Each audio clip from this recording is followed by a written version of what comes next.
Okay. Hey everybody, thanks for coming. This is the intro to UIUX workshop run by John Deere. And so I'll just let Adam, Lauren, and Bill take it away. Thanks. I don't know if Adam and Bill are in yet, but if not, I'll just go ahead and get started. All right, I'm doing it. And hopefully they can join when they feel like it. Welcome everybody to Intro to UIUX. My name is Lauren Kinney, and you're going to spend the next hour listening to me talk about why the UX process is really valuable as you are building a product. Before I dive in, I'll just, give a quick preview of who I am and how I landed in a UX career.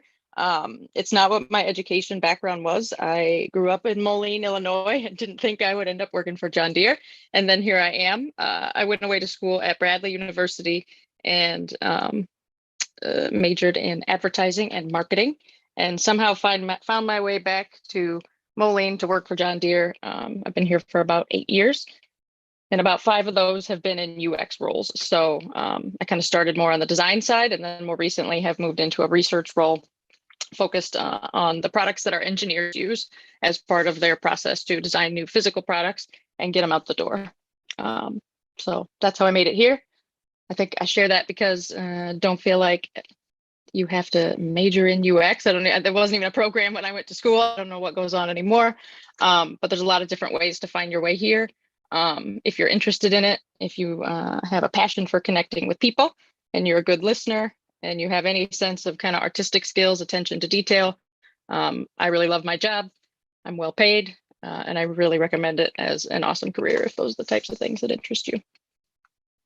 So I'm going to go ahead and dive in and hope that my colleague Bill can get joined into the Zoom meeting here as I get rolling. And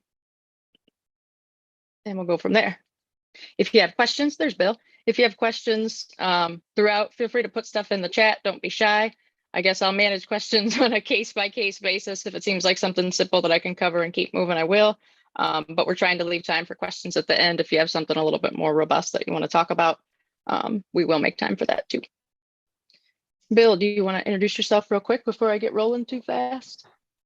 Yeah, hello. Glad to be able to join in. My name is Bill Lewis. I've been with John Deere for 15 years. I've consulted with John Deere 8 years prior to that. I've been an application developer, web designer, and now for the last 8 years, a UX designer. Looking forward to sharing with you. Thanks. Awesome. Thanks, Bill. So if you're not super familiar with user experience, my personal opinion is that it can kind of seem a little bit intimidating and nebulous from like a fancy words perspective and what is it? So I like this definition that breaks it down into sort of half psychology, half art. It's really about connecting with people, understanding how your product may or may not provide value to them, and then designing the interface in a way that's going to be quick for them to pick up and use, and is going to make them feel comfortable, confident, those sorts of things, so that it really makes people feel good. There's a little bit of a touchy-feely psychology aspect, but then the idea of making sure that your design fits some standards and things like that, and they come together to be successful products and successful technology. One of the things we like to get out of the way when we talk about UX is the difference between UX and UI. UX has multiple pieces. The user interface is just one of them. So, cute puzzle piece here on a slide, right? The other pieces of it are about people. So user empathy, understanding who your product is going to be used by and taking the time to really understand those people, get in their heads a little bit, what's important to them, what are their goals, those sorts of things. And as you learn about people, you'll start to uncover kind of a core problem that your product solves for them. Getting really focused on that core problem that your product solves will ensure that the people see the value in what you're building and that they can pick up your interface and run with it. As you work on your interface and you ideate through designs, you're going to want to get user feedback. So that's before you build your product, and then after your product is launched and it's in people's hands. Skipping the user feedback along the way is a big risk. If you don't get the feedback along the way, you're going to get it at the end, either in the form of people's voices or just people's lack of attention for your product, right? And at the end of the day, you guys are working really hard. You're exercising some awesome skills to build cool products, but you're probably not building it just for yourself, right? The success of a product depends on the people who use it. And so sometimes we kind of have to just level set here at the beginning and accept the fact that we're not building things for ourselves, we're building things for other people. And so that connection with other people early on in the process is key to being sure that what you build is going to resonate with people and that you're not just building an interface. You know your user, you know what problem you're solving. And so people will be excited to use it. If you skip this process, you might still build something cool, but the likelihood that people are going to be receptive to it is pretty low. And that's a shame. You guys are working hard and you're building cool stuff. It's worth it to get the input along the way throughout this process and really ensure that your product is successful after all the hard work you put into it. So now we talk about this idea of the double diamond UX process. And I like to split it apart into this first half and this second half, right? This first half is about designing the right thing. Are you building something that provides value to people? Will they want to use it because of the value it provides? Skipping that part, kind of risky. If people don't see the value in it, the likelihood that they're going to use it is very low. And then the second diamond is about making sure your product is well designed. Is the design intuitive? Do people feel comfortable using it? Do they feel confident picking it up and running with it and making it part of their lives? The shape of this process is kind of intentional. In this first half of the process, it's really about going wide. You'll start with some idea. You'll learn about users. You'll talk to people. You'll probably have to flex on your original idea a little bit to be sure that it resonates with people. And then as you move throughout this process in the definition stage, you become refocused again on what that core problem that you're going to solve is. Second diamond is similar. Once you're really focused on what you're creating, you're going to want to ideate through a lot of designs. Your first design is usually not the best. You'll hear that and you'll see that all over the place. Getting feedback along the way from users ensures that the design that you ultimately deliver is going to be easy for them to pick up and run with. So now I'm going to dive deep into the first half of the process because as a researcher, it's really my favorite part. And kind of like I mentioned before, you start out with an idea over in here. And then once you start getting feedback from others about your idea or learning about your users, your idea needs to be a little flexible. And that can be difficult, right? A lot of times we dive into a project with this really clear-cut idea in our own head of this awesome thing we want to build. And your idea is probably great. But if it needs to resonate with people at the end of the day, if people need to use it, then you need to be open to kind of tailoring it based on what you learn throughout your discovery process. To me, I don't know. So I'm a little bit of a person who tends to get married to ideas, they call it, right? And I think that's common. The UX process to me is like a risk mitigation thing, if you think about it that way. The likelihood that you are able to read the world's mind and just put something out there that people are going to be really receptive to is pretty low.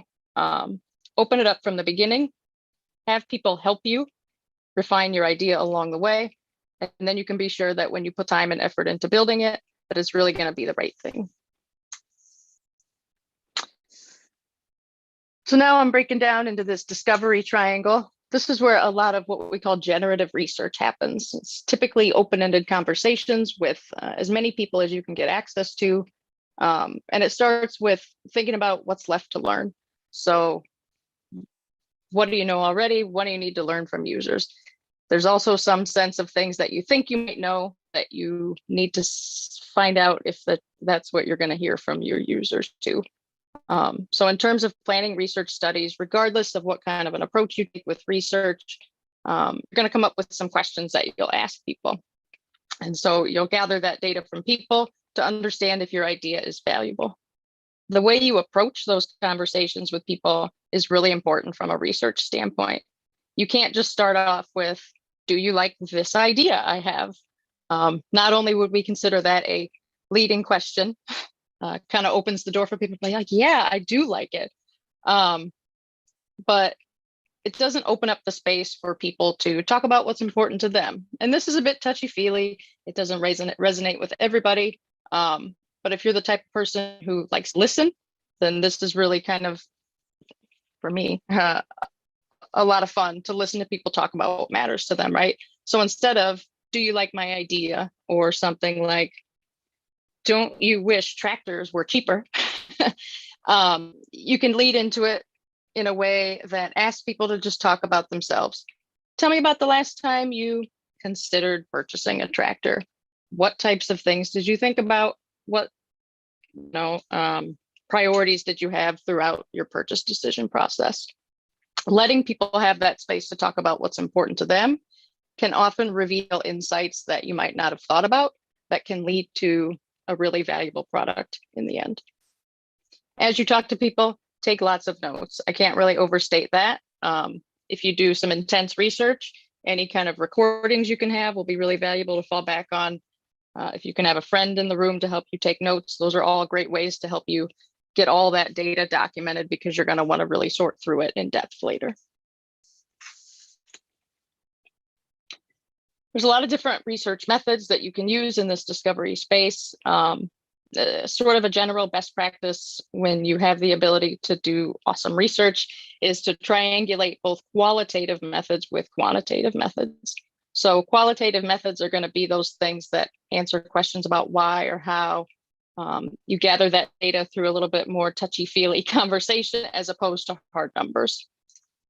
Quantitative data answers how many or how much, things like surveys and analytics. So for example, you can't really talk to probably 100 people in an interview or focus group context, but you can interview 5 people, have a general sense of what you think is common across people, and then survey 100 people to understand, do those insights resonate with a larger group, or can I reference some kind of behavioral analytics that support what I'm hearing from this smaller group of people? Oh, man, wrong buttons. All right. So once you get through some discovery, you're going to have a lot of data from your research to sort through. And you're going to want to start to figure out, okay, does what I'm hearing from people support my original idea, or do I need to shift slightly? And this is where we start to identify those key themes and then move towards creating some various artifacts. And different artifacts can depend on your situation, obviously, how much time you have, how many people are involved that you might need to get alignment with on the problem that you're solving, those sorts of things. But some common ones here on this slide, and I tried to shove some links in here that link out to some really great supporting articles if you're interested in this stuff and you want to dig into it a little bit further. But by far the simplest thing is this idea of a user needs statement, or sometimes we use a different approach, how might we statements that are good for ideating with a group. So for example, maybe a residential customer needs, just kind of temporary access to a tractor in order to execute some kind of DIY landscaping project at their home, right? Maybe what you heard from people when you expected to hear them complain about the price of a tractor was more about the maintenance cost of owning a tractor. And what the heck do I do with a tractor as a residential person? Where do I put it? It doesn't fit in my garage. Some of those things maybe came out of your research instead of like the actual sticker price to purchase the tractor in the first place. So the true need isn't a cheaper tractor. It's kind of ad hoc access to a tractor when you need it for like a temporary need. Other artifacts on here you've probably seen or heard about before. A persona is a good way to capture kind of a typical end user for your product. And, in my opinion, don't get hung up on the picture and the cute name and some of the demographics are kind of whatever. It's more about their goals. What are they trying to accomplish and how is your product to support that? We included in this PowerPoint deck, which I will, I think, drop in the Zoom chat when we're done here, a template for creating a quick persona.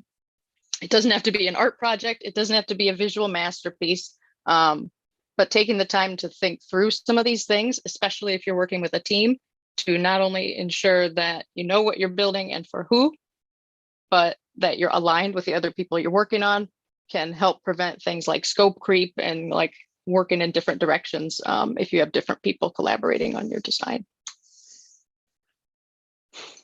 So once you've done your discovery research and you start to move toward a more defined problem to solve, you get to move into the artistic piece of this process, which is the design. So this is about really getting your ideas out on paper visually, and then ideating through those ideas and asking people for feedback along the way.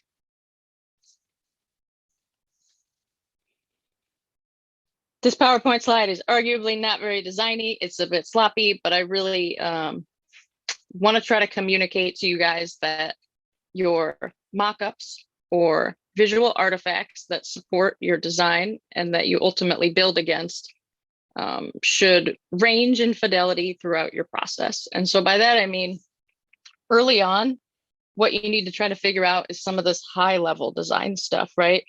What's the high level screen and flow going to look like? How's the navigation going to work? Some of those higher level ideas, those things can be fleshed out with some pretty scrappy design artifacts. Napkin drawings, ugly doodles on a whiteboard, anything like that can accomplish the purpose of getting those high level design ideas out on paper. As your ideas mature, you're going to have to start to figure out what goes on the screens that you drew up, what sorts of components fit in there, and you'll start to move further and further toward higher fidelity mockups. We call it with more detail. Don't start here, I guess, is the short story of design ideation. Starting with super high fidelity mockups runs the risk of you personally getting really married to your first design idea, which is difficult because you want that feedback from people to ensure that it's going to work for them. It's difficult to get feedback from people sometimes with super detailed designs when what you're looking for is feedback about your flow, your navigation. Sometimes people who are looking at a pretty picture get hung up on the prettiness of the picture and the details and don't give you the feedback you really need, which is way back here. This higher level UI design stuff costs a lot of time and a lot of money to redo in your built application if you get it wrong and decide you need to circle back. So I really recommend taking the time in this early stage to sketch out some things with your team and get some feedback on them before you move here.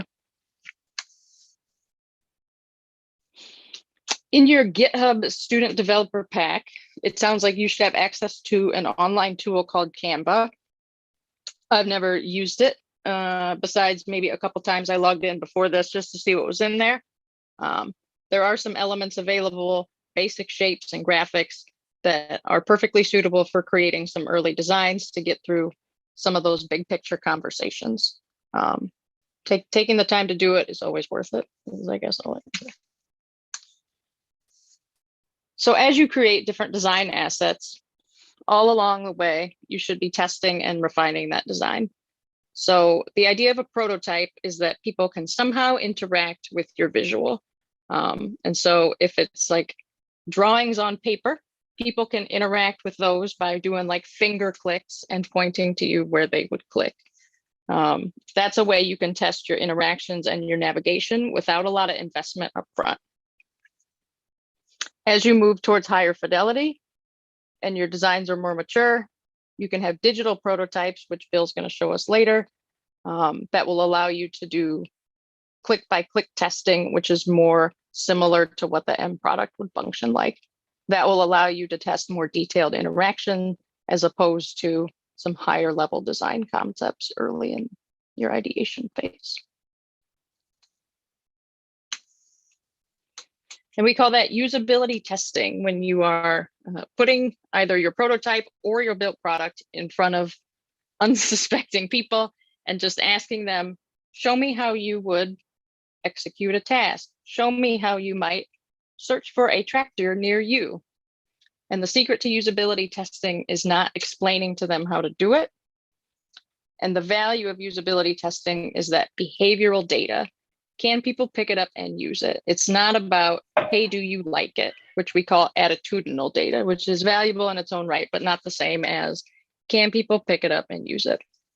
So usability testing, whether it's with lower fidelity prototypes or higher fidelity digital stuff, is pretty much set up the same. You'll have a facilitator and she'll have a list of some key tasks that she will ask a participant to execute in the prototype. The prototype and the participant will be here or here, so the facilitator can watch or record them. So during each session, the facilitator will say, show me what you would do if you wanted to find a tractor near you. And then she will close her mouth, which is very, very difficult, and watch closely as the user fumbles through it, right? A lot of times we ask participants to think out loud during usability tests. That way, as a facilitator, we can understand what are they looking at on the screen? What are they looking for? What are they expecting to happen when they push a button? Things like that are key to understanding what people expect from your product and your experience, so that we can ensure the design meets those expectations and that our users feel very comfortable using our designs. So as you learn from usability testing, you'll funnel those insights back into your product design, make some design updates, and do more testing pretty much for as long of time as you have available to you, which sometimes isn't much. Maybe you only fit in one round, but maybe if you're really lucky, you can fit in 2 or 3 or 4 rounds. Keep in mind, you can also test early iterations of your built product using the same process. But once you get to a design that you feel confident about, then you get to move into the building and delivering phase. And this is where you all know far more than I do about building cool products. But the point of the UX process is that at this point, you should feel confident that what you're building is the right thing, because you took that discovery time to understand what provides value to your users, and that the interface that you're building is going to be a good design that people can pick up and use because it's already been tested. The truth is, if you don't test it along the way, it's going to get tested when you launch it anyway, and you're going to learn the same things, probably at a higher cost to rework your design. So next, we're going to talk a little bit about what happens as your team matures or your product matures. So a more complex product often requires collaboration among multiple designers, and your product shouldn't look like a bunch of different people worked on different parts of it, right? So that design consistency becomes important as your product becomes more mature. The other thing is, when you have a larger timeline or a more robust product, you really are at a point where you start anticipating design iterations. You know that you're going to have to make changes to your design. You know that what you maybe spend a lot of time building in a digital program is going to have to be reworked and moved around. And so how can you prepare to make those iterations as painless as possible for yourself as a designer? And if you're working with a client, chances are they want whatever you build to match the visual branding, their colors, their visual voice, any, roundy corners or whatever they're into. Those sorts of things require a little bit of planning up front. And so Bill is going to show us a little bit about how these types of aspects fit into a more mature design process. I should quit sharing. Your permissions to share, Bill. Okay.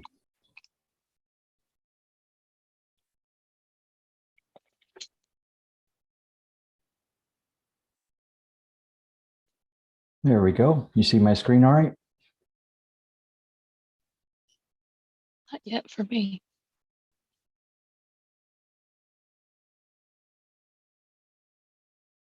Now I can. There we go. Yeah, it's looking good now. Great, thank you. So yeah, we're going to talk about a design system. So this is a definition of a design system, which is a living system of these things, or guidelines, code, assets, tools that help you build that consistent on-brand experience. So notice that we call out a design or a living system. So it's not set in stone, it's always evolving. So it's meant to grow and change as our experiences grow and change, and also as we learn more about the users that use our products.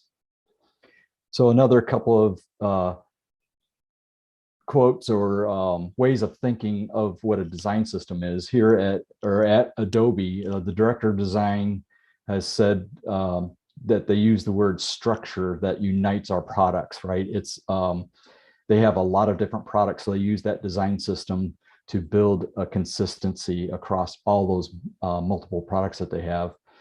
The director at the carbon design system at IBM says it's like an operating system, but for user experiences. So that really states how important a design system is to developing their applications. So another way to think about this is like a car.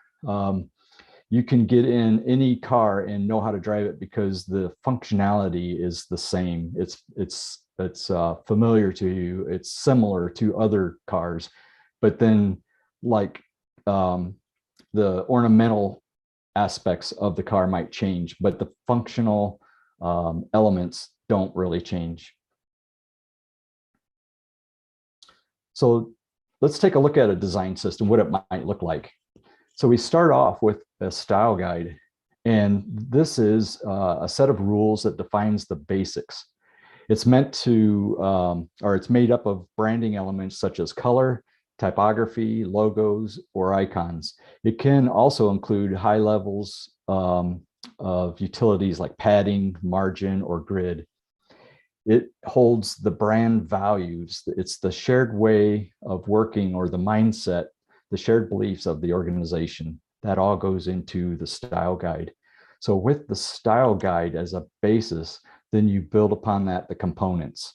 And what components are they're reusable blocks of your system, such as buttons, lists, and navigational elements.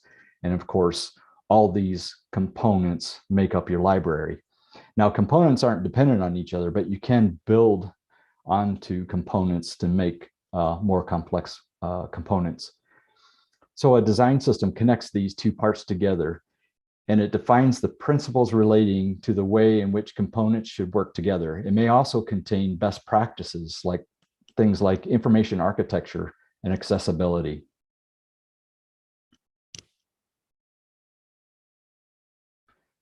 The main purpose of a design system is to facilitate the work of the team.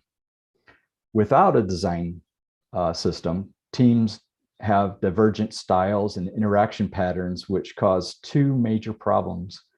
First of all, designers focus on creating custom, slightly different elements rather than concentrate on how to make the overall experience better. Secondly, developers create one-off elements and maintain multiple versions, making it difficult to reuse a component. And this leads to slowing down of the team's ability to create. Creating a design system can greatly reduce these pain points as well as provide other benefits. So let's take a look at some of these benefits. So we've talked about that consistency. Using the same component throughout your design helps users know what to expect and how to use it because they've seen it before. You can build with speed because you build that component once and reuse it over and over instead of rebuilding it each time you need it. There's less maintenance. If you need to make an update, it's easier to make the update at a high level and have that change apply across the application, and less need to individually maintain each instance of the component. And lastly, instead of building each item from scratch, you can focus on feature performance and innovating on new ideas, solving users' problems.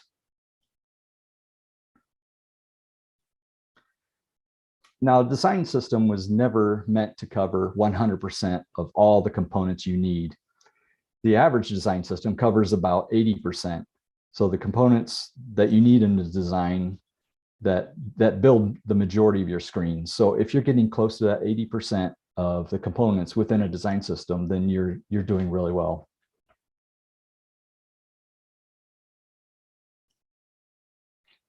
Creating a design system allows you to have components that ensure consistency throughout your design and saves you and your team time. So right now, what we're going to do is we're going to shift over and do a little demonstration, and we're going to create a component, and we're going to show you an example project using a web-based vector graphics editor and prototyping tool called Figma. So let me switch over to that. So this is web-based, like I'd mentioned. You can see I'm in Chrome here. It's a pretty powerful tool that allows a collaboration and sharing amongst team members. And you'll see I have some images already on here. On the left, you'll see in the layers panel, I have 4 different images, and I've created an element I've already started to design here. So as we look at this element, I've named it machine card, and I've added from the image, I've added corner radiuses, a border, some shadowing, and of course the text with some background. And then this is a button component that I've thrown on top of this. Now, this example application that we're going to show is a machine sharing application where you can go into this app and look for machines in farms nearby or far away that maybe they're not using that you can request to rent. So we need a list of machines that are available to rent. So let's create a component so that we can reuse this element over throughout the designs. So I'm going to select that or the element and create a component out of it.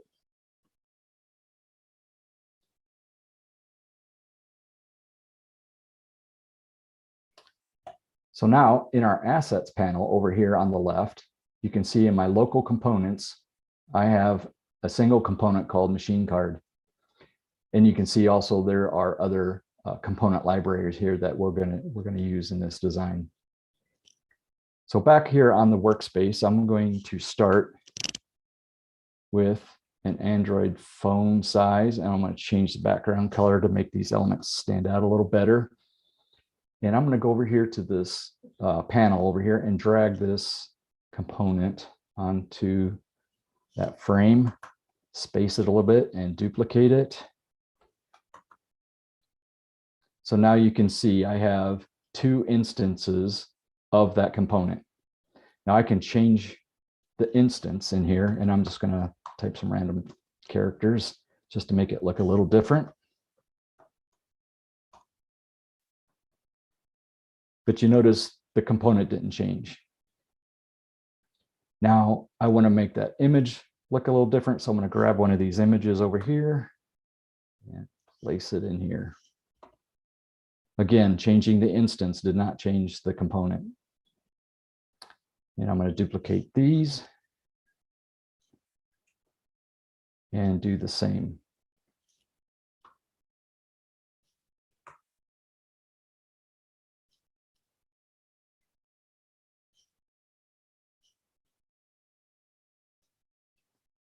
Again, you can change the text.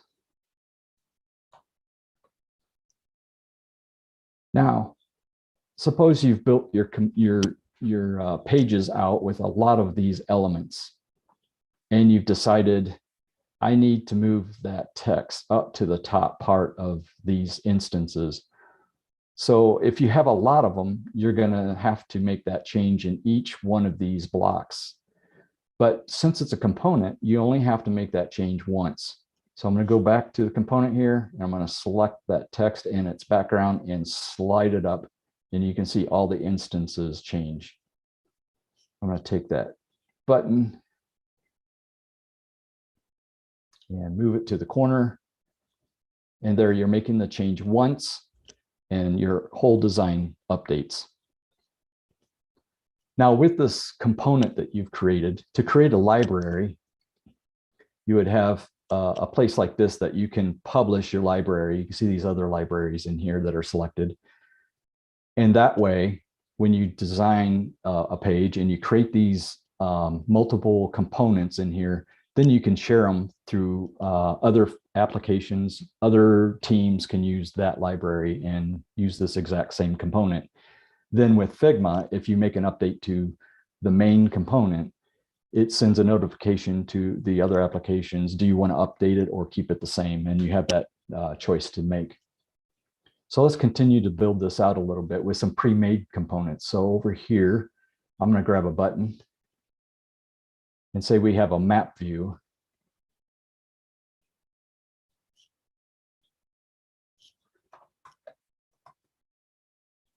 And since I can make changes to that, since it's a pre-made component, I'm going to change it to a secondary button. And then I'm going to throw a header on here. So I've got a phone header. I'm going to line that up. And another option is I'm going to add a menu icon on here so that we can select different parts of the application. And then I'm going to space this out a little bit better. So now you can see the application is starting to form a little bit better. I'm going to rename this to the home page or just home. I'm going to duplicate this and call this map. So I can come over to this button and say grid view.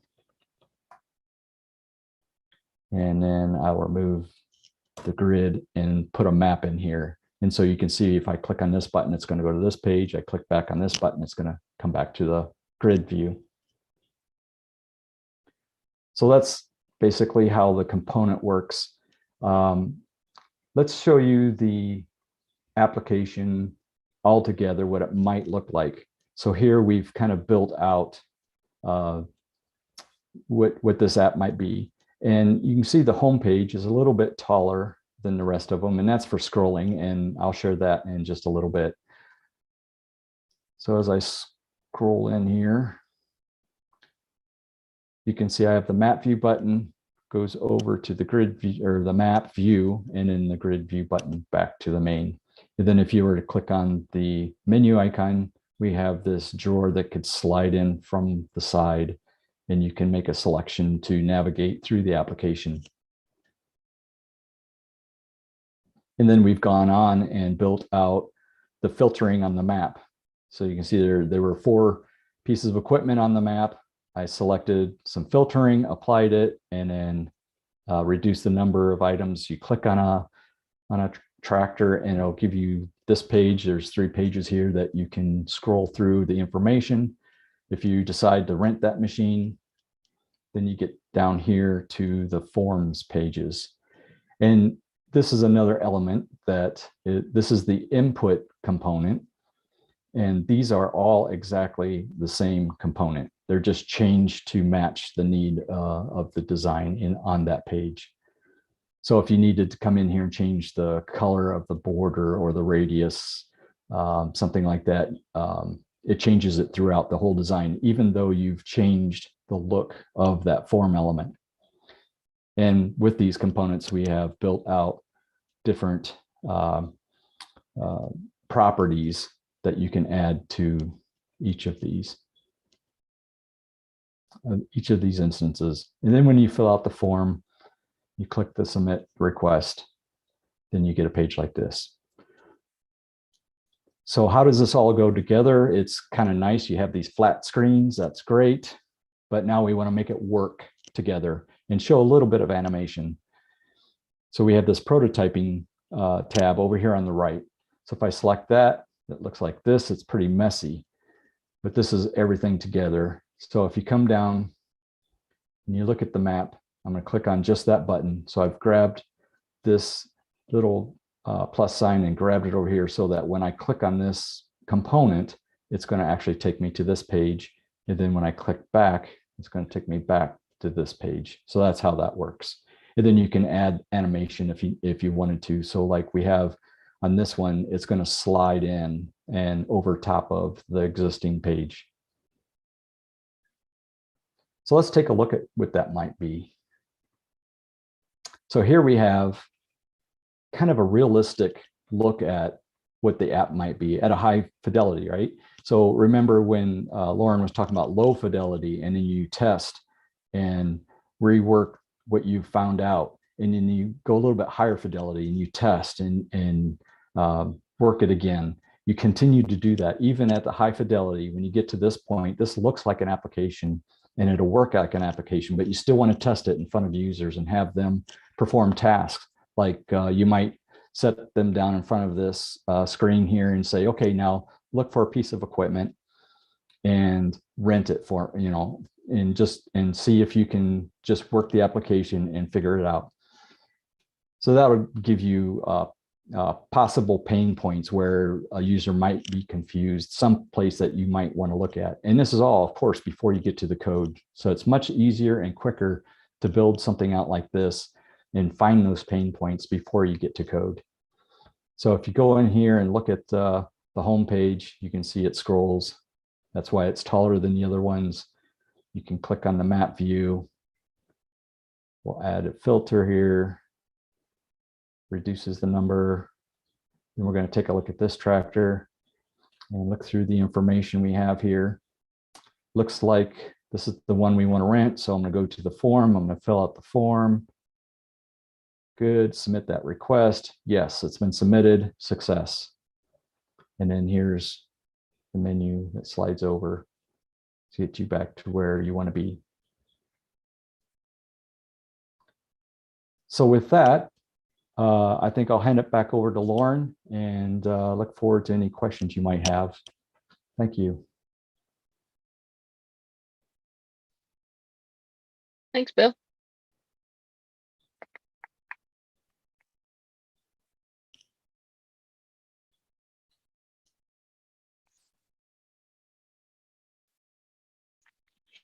So like Bill just showed us, making use of some really cool tools that are available to create digital mockups and then pretty robust prototypes to test your product is by far the best way to get feedback and understand what parts of things are going to be confusing for people before you dive in and build it. But another way you can try to evaluate whether your design is going to be usable for people is by referencing best practice document that's available. And so John Deere is a big fan of the Nielsen Group, who are a big player in the UX space. They've done a lot of research for a lot of years about how people interact with digital products. And they've had this list of what they call the 10 usability heuristics since like 1994, I think. So there's about 30 years worth of research studies that roll up into these 10 best practices. And so there's a PDF link in this slide deck that you can use that has this cute poster you can print, but also there's an article that goes into a little bit more depth about each one of these 10 usability heuristics that you can use. A couple of them that always are top of mind for me. Number 4, consistency and standards, right? People who use your digital product also use other digital products. And there are certain sort of consistent design patterns that people are accustomed to interacting with. And there's really no reason you should try to be overly creative and reinvent the wheel when you can rely on an existing design pattern that people are very comfortable with using. The other one in here that I think is so cool is number 2. My favorite example of match between system and the world is the Roku mobile app. So I live with kids, and so there's never physical remote control within arm's reach because it's always under a couch cushion or something. And so the Roku app has the ability to be used as like a Wi-Fi remote for your TV. And if you pull up the screen where the remote is, it's literally looks just like the physical remote that they ship with the television. It's got the same buttons in the same place. And so in order to use the app, you don't have to learn anything because you're already used to using the remote that has the exact same layout of buttons.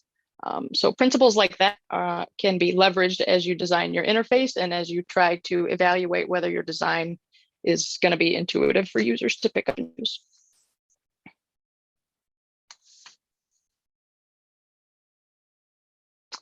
So just to recap what we talked about here, the double diamond UX process, the first phase is discovery, talking to users, talking to people, understanding, is your idea resonate with other people? Can they express that the problem that you want to solve is indeed a problem for them as well, without you just asking them, do you think my idea is good? And then second, you move toward definition. So really getting specific about focusing on the problem that you're solved for who and why. Then you get into the fun part, the design ideation that Bill shared a bit with us. You can start in that low fidelity space, your napkin drawings, wireframes, usability testing, everything, as long as you have the ability to do it. And then moving toward more detailed prototypes until you get to the point where you feel confident about your design and you can move into building and delivering your product. Even after you launch your product, you'll want to ensure that you have some feedback mechanism in place to get feedback from your users. You know, for example, if you put something out on the Apple or Android App Store, probably you don't want to rely on publicly visible comments to get feedback from people. Something within your app where people can communicate directly with you to be able to share their feedback. Sometimes you can even get great ideas for additional functionality or enhancements that you might have not even thought about. So ensuring you have that feedback loop in place and that you're continuously being receptive to input from your real users is going to be key to ensuring that your product really resonates with people and is very successful. And with that, that's all of the prepared content that Bill and I showed up with here today. So we'll open it up for anybody who has questions about whatever, UX in general, design stuff, research stuff, working at John Deere, anything you want.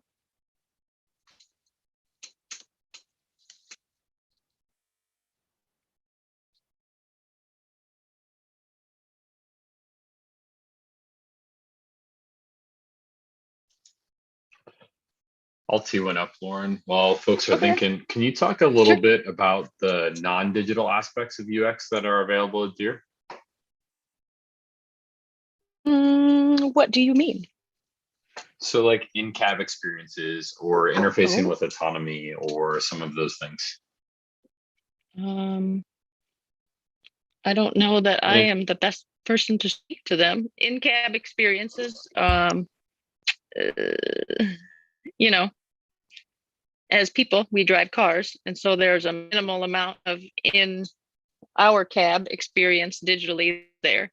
But in a more robust machine that has more purposes besides driving around, there are other small displays that the driver of the machine uses to control other aspects of the machine. So if there is like some kind of bucket to move it around, there are sensors where you can see around the machine. Those sorts of things are all part of the driver experience that you could potentially work on at John Deere. I don't know if anybody has anything to add there. There's also even physical design. So a lot of, like Lauren was saying, inside of a car, everything that you reach towards, everything has to work well, has to be designed well, has to be intentional. So think about the ergonomics of a seat, the controls that you use, everything that's reachable, the embedded display that you have to use to really map out a field. There's tons of various physical elements to an experience too. Yep. Yeah, it's a kind of a different discipline. We have, you know, we're more focused on the digital aspect of user experience, but there's that whole other physical world that there's a lot of people devoted to making that experience better as well. So, yep, a lot of opportunities in both areas.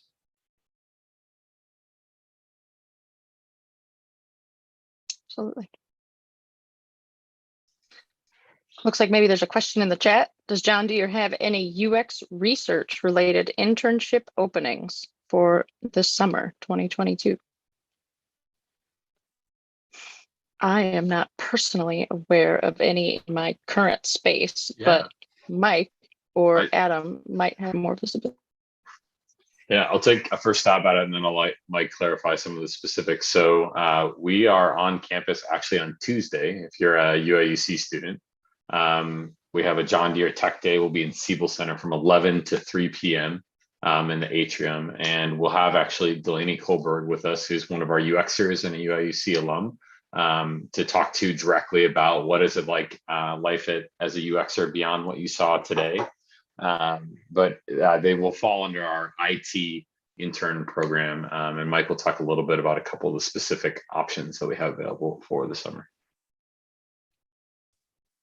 Yeah, Adam, I think you covered it well. Delaney's probably the best one to speak to in terms of recruiting and what we have available, but we do have internships throughout the summer.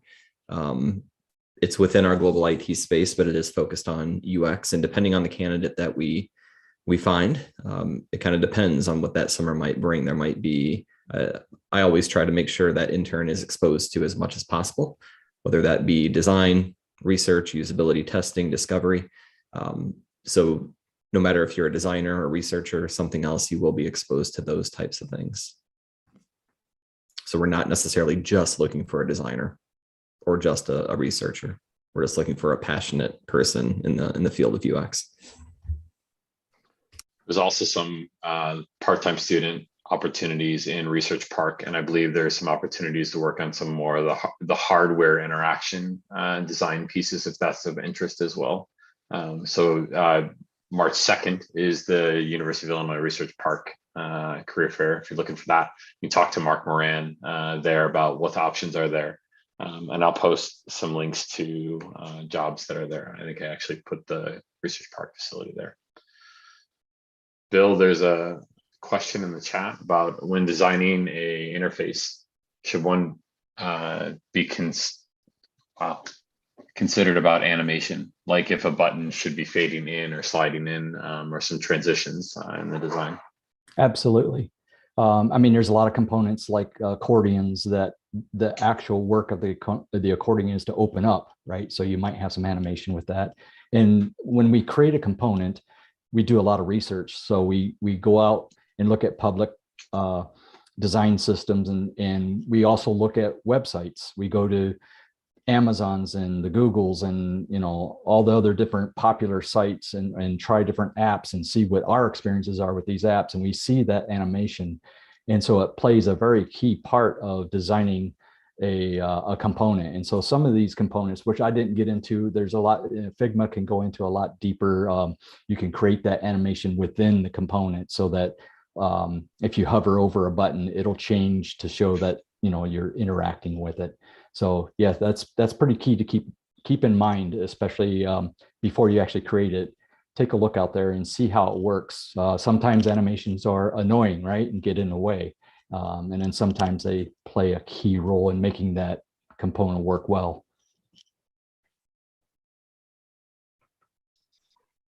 Awesome. Lauren, Thanks, what's it like to be a UX designer? It's great. I love it. It's my favorite part of my life.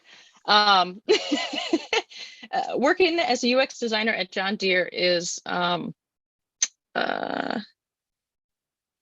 we're busy. I'll say that.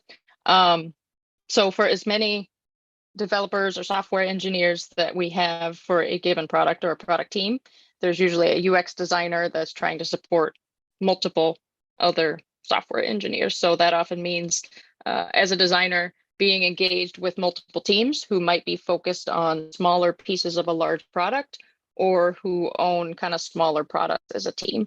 And so it kind of spans the gamut from lower level conversations as a team is working on a little piece of work, talking about what the best component is to use, where should this button go, verbiage in an alert message, those kind of really detailed things, all the way up to as a designer, sometimes trying to have difficult conversations about what we're building in the first place. Why are we building this? Who is it for? How can we all work together to be sure that we're aligned on the value for the user and those sorts of conversations. And then a lot of what Bill showed, you'll spend a lot of time in Figma. So creating prototypes, updating prototypes as we learn more about the products, and then having conversations with software engineers to ensure that what they build is aligned with what was designed and what was tested, so we can ensure that what we learned throughout that process is all being taken into account for the final product, and that we are reducing our opportunity for wasted development work because we can kind of learn some of those things earlier in the process so the teams can remain focused on delivering solutions.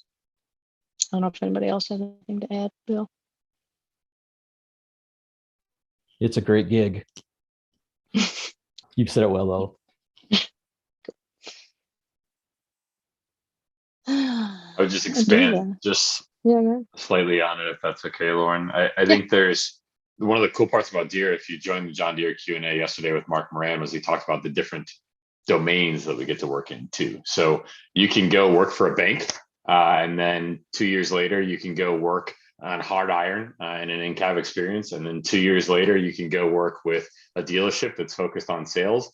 And then 2 years later, you go work on optimizing stations on the line and work that we would have there. So we have so many different facets of our business that folks don't necessarily realize at face value, where you can really hop between those different types of work as well.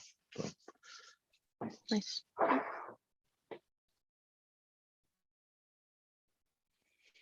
And then it looks like there's another question in the chat about coding languages used most often when creating an interface.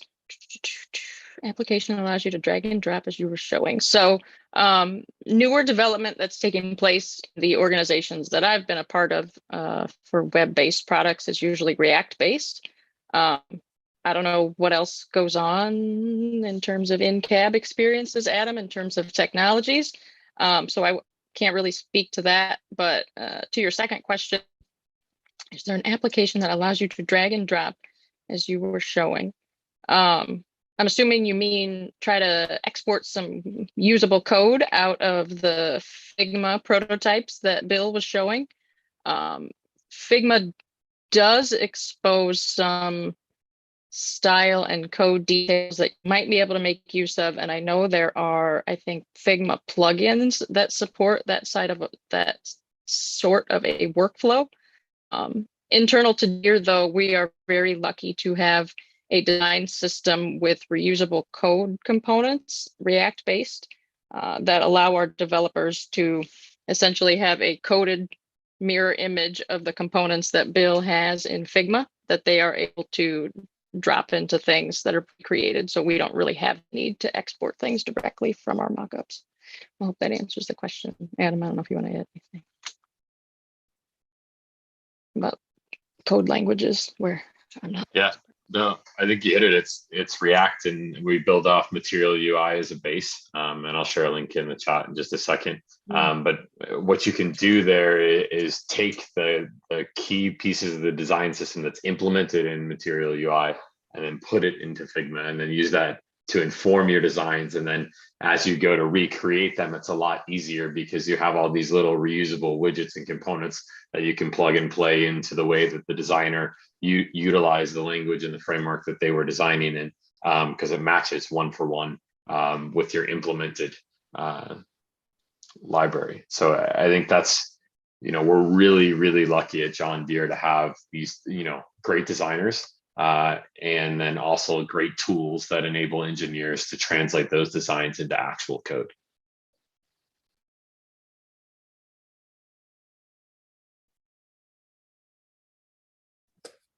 Okay, that was the last question. Thank you, Lauren and Bill, for presenting.